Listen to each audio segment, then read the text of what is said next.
বাংলাদেশ ডক্টররা সর্বোচ্চ চেষ্টা করেছেন। আসলে বাংলাদেশে এই যে প্যানিস পুরুষঙ্গ এইটার ওরকম মেশিন নাই, যন্ত্রপাতি নাই, যার কারণে এইভাবে আমি চিকিৎসা পাচ্ছি না। আমার দেশের বাইরে যেতে হবে। দেশের বাইরে থেকে, চেন্নাই থেকে আমাকে, ইন্ডিয়া থেকে ডক্টররা নক দিয়েছেন, বলেছেন যে আমাদের এখানে উন্নত চিকিৎসা আছে, আপনি ইমার্জেন্সি কাইন্ডলি চলে আসেন আমাদের এখানে। ওইখানে গেলে আমার ট্রিটমেন্টটা পরিপূর্ণতা পাবে, স্বাভাবিক জীবনে ফিরে আসতে পারবো আমি আবার বাংলাদেশে। আমাকে ঠান্ডা কোক জাতীয় 75 টাকা দামের যে একটা তিতা টাইপের একটা বিয়ার টাইপের যে একটা জিনিস আছে, 75 টাকা করে যে কোনো বেকারিতে বিক্রি করে, দোকানে, মুদি দোকানে বিক্রি করে, ওইটা একটু তিতা টাইপের। আমি বুঝতে পারি না, ওইটার সাথে অনেক ঘুমের ট্যাবলেট মিক্স করে দিয়েছিল, আমি যেন অচেতন থাকি, যার কারণে আমার পুরুষঙ্গটা কীভাবে কাটছে আমি বুঝতে পারি নাই। সকাল ভোরবেলা আমি আতখা যখন ঘুম ভাঙে, আমার ঘুম ভাঙার পরে আমি দেখি ব্লিডিং হয়ে আমার বিছানা ভরে গেছে।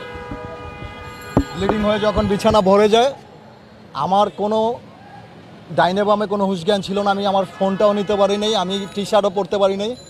আমি যে লুঙ্গিটা ছিল রক্তমাখা, সেই লুঙ্গিটা নিয়ে আমি বের হওয়ার চেষ্টা করি, দেখি গেট তালা মারা বাইরে থেকে। ওর বাড়িটা হচ্ছে নতুন বাড়ি, এক ব্যালকনির হচ্ছে গ্রিল লাগানো, লোহার যে গ্রিল থাকে ব্যালকনিতে, আরেক পাশে হচ্ছে গ্রিল নাই। তখন আমার মাথায় সেন্স আসে যে ওইখানে গ্রিল নাই, ওইখান দিয়ে আমি লাফ দিয়ে নেমে গ্রামবাসীর সামনে আমি মানে হয়ে পড়ে যাই, মানে শক্তি ছিল না, পড়ে যাই। পড়ে যাওয়ার পর গ্রামবাসীরা ধরে আমাকে হচ্ছে থানাতে নিয়ে যায়, ইজি বাইকে করে থানাতে নিয়ে যাওয়ার পর আমাকে থানা পুলিশ যথেষ্টভাবে কেয়ারফুলভাবে আমাকে ওই পার্শ্ববর্তী যে নারায়ণগঞ্জে বন্দর নবীগঞ্জ হসপিটালে নিয়ে আমার ব্লিডিংটা অফ করে, একটু ব্যান্ডেজ করে দেয় কোনো রকম। সেই ব্যান্ডেজটা নিয়ে আমি ব্যান্ডেজ নিচ্ছিলাম, এর মধ্যে হচ্ছে থানার পুলিশ আমার যে গোপন অঙ্গের যে আলাদা আরেকটা সাইড অংশটা, ওই অংশটা ওর হাতে ছিল, আপনারা দেখেছেন। ওই অংশটা হচ্ছে উনি উদ্ধার করে, পুলিশ উদ্ধার করে আমাকে সরাসরি ঢাকা মেডিকেল হসপিটালে নিয়ে আসে। ঢাকা মেডিকেল হসপিটালে নিয়ে আসার পরে 1 মাস আমি চিকিৎসাধীনে ছিলাম এখানে। তারপর দেশে খারাপ অবস্থা, খারাপ পরিস্থিতিতে ছাত্র আন্দোলন হয়েছে, অনেক ছাত্রীরা হচ্ছে জীবন দিয়েছেন, যার কারণে হচ্ছে সোশ্যাল মিডিয়া অফ হয়ে যাওয়ার কারণে আমি দেশের বাইরে যেতে পারিনি চিকিৎসার জন্য।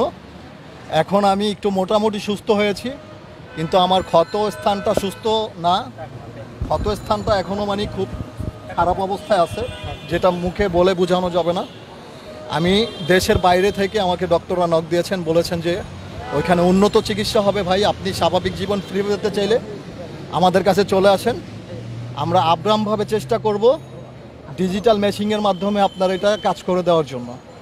সেখানে যেতে হলে আমার অনেক অর্থ দরকার, তার জন্য আজকে আমি রাস্তায় নেমে আসছি, সবাই আমাকে হেল্প করবেন। আমি অনেক ভালো একটা ছেলে ছিলাম আগে, আমি মিডিয়াতে কাজ করেছি, আপনারা দেখেছেন, এত কিছু হয়েছে আমার নামে, কিন্তু কোনো ব্যাড ক্লেম আসে নাই, কোনো প্রুফ আসে নাই, কোনো মিডিয়াতে কেউ কি বলতে পারে নাই যে এই ছেলেটা এই খারাপ জায়গায় যে এইটা করছে, এটা ধরা খেয়েছে, এটা করছে। 2022 সালের থেকে এই শিখা নামের জঘন্য মহিলা, ও ভাইরাল হওয়ার জন্য আমার সাথে পার্টনারশিপে কাজ করতে চায়, বলে যে পার্টনারশিপে কাজ করব, আপনি অর্ধেক নেবেন, আমি অর্ধেক নিব। একটা প্রোডিউসার যদি প্রোডিউসিং করতে চায়, আমি অ্যাক্টর মানুষ, আমি সেখানে কাজ করতে যাওয়াতে আমাকে আটকিয়ে ফেলে আমাকে বিভিন্নভাবে মানহানি করে, বিভিন্নভাবে আমাকে হচ্ছে হ্যারাসমেন্ট করে, যার কারণে আমি কিন্তু একটা সম্মেলন করেছিলাম কাফনের কাপড় পরে, আপনারা অনেকেই দেখেছেন 1 বছর আগে, যে আমি এই মহিলার কাছ থেকে মুক্তি চাই।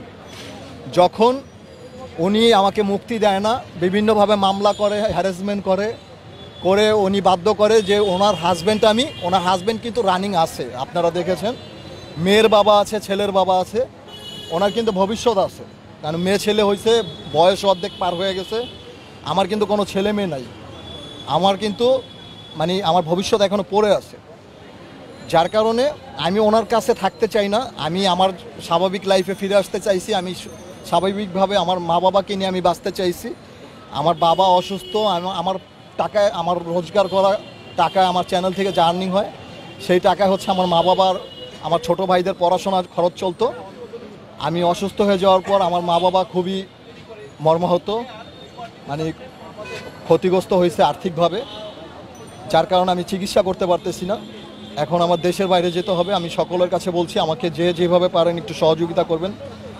কাছের ছোট ভাই হিসাবে বা ছেলে সন্তান হিসাবে আমার পাশে একটু দাঁড়াবেন। আমি খুবই অসুস্থ অবস্থায় আছি, মানে ওইভাবে কথা বলতে পারতেছি না। তারপরও আমি অচেতন অবস্থায় ছিলাম। মেডিকেলে আপনারা গিয়েছেন, অনেক সাংবাদিক কর্মী ভাই বেড়াদার যারা আছেন, ভাই আমি কথা বলতে পারিনি। তখন আমি আইসিইউতে ছিলাম। এখন আমি 1 মাস পর যখন সুস্থ হই, আমি আমার পেজে ভিডিও দেওয়াতে আপনারা অনেকে আমাকে নক দিয়েছেন যে ভাই আপনার পাশে আমরা আছি। যার কারণে আজকে আমার জাতীয় প্রেস ক্লাবে আসা, যেখানে আসলে অনেক মানুষের অনেক সমস্যা সমাধান হয়। আমার সমস্যা সমাধানের জন্য এখানে আসছি। আর আরেকটা কথা বলতে চাই, যে আমার এত বড় ক্ষতিটা করছে, আমি একটা যুবক ছেলে হিসেবে বলছি, এই মহিলা অনেক কর্মকাণ্ড আছে। অনেক মানুষ কমেন্টও করেছে, বিভিন্ন জায়গায় চুরি করতে গিয়ে ধরা খাইছে, নিজের ছেলেকে দিয়ে মেয়েকে দিয়া রিক্সার পিছনে উঠায়। আমি আগেও বলছি যে রিক্সার পিছনে রেখে চুরি করায়। আর শাওন নামে যে ওর হাজব্যান্ড, সেই হাজব্যান্ডকে দেওয়া হচ্ছে আরেক রিক্সা দেওয়া ব্যাগিন দেয়, পাঞ্জাবির পকেট মারে, ওই রিক্সার পিছনে ওটা হুক ফাক করে পাঞ্জাবির পকেট মেরে নেমে যায় ছেলেটা, ওর আপন ছেলেটা। আর ওই শাওন ব্যাগিন দেয় পিছন থেকে আরেক রিক্সা দিয়ে, ঢাকা শনিরাকড়া রায়েরবাগ দিয়ে এই সমস্ত কাজ করে, নারায়ণগঞ্জ বন্দর এরিয়া দিয়ে। আমি এই জন্য ওর কাছে থাকতে চাই না। দেখে ওর ভাইরাল হওয়ার নেশা, টিকটক করতো আগে চুরি করার পাশাপাশি। আর টিকটক করা লাইক পড়তো না, 2-4টা লাইক পড়তো। আমার ভাইরাল, আমার ফেমাসিটিকে ব্ল্যাকমেল করে, আমাকে জিম্মি করে ও ভাইরাল হয়েছে মিডিয়াতে। অ্যান্ড আজীবন আমাকে জিম্মি করে বাকি জীবনটা ভাইরাল অবস্থায় কাটাতে চেয়েছিল। আপনারা জানেন ক্রিমের ব্যবসাও কিন্তু শুরু করেছিল অনলাইনে।